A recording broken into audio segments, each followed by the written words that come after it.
Good morning, friends. I'm thinking about you with much tenderness. Ministry has taught me so many things, too numerous to name. But I believe one of the greatest things that it's taught me is that listening is an art form. And I feel that we are being called to be deep listeners in this time.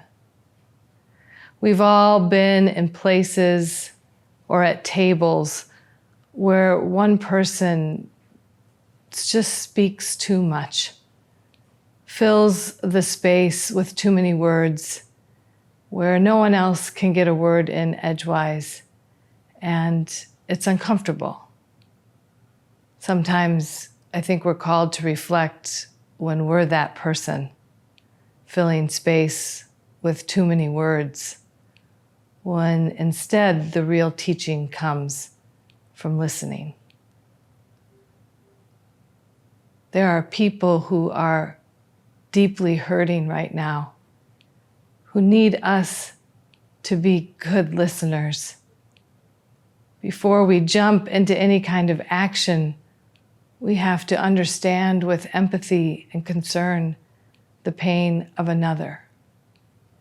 It is always a privilege for me to listen to another's story, because everyone has a story and every story is sacred. And so in this time when we fumble for what to say or what to do, maybe that's because we are to listen, to open our ears and especially our hearts to the people whose voices need to be the loudest in the room right now.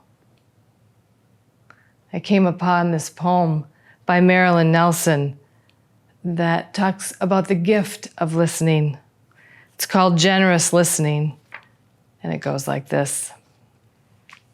A conversation can be a contest or a game of catch with invisible balloons. They bounce between us, growing and shrinking, sometimes floating like cloud medicine balls, and sometimes bowling at us like round anvils. You toss a phrase and understand blooms like an anemone of colored lights. My mind fireworks with unanswered questions. Who is this miracle speaking to me? And who is this miracle listening? What amazingness are we creating? Out of gray matter, a star spark of thought leaps between synapses into the air and pours through gray matter into my heart. How can I not listen generously? Let us listen generously. Amen.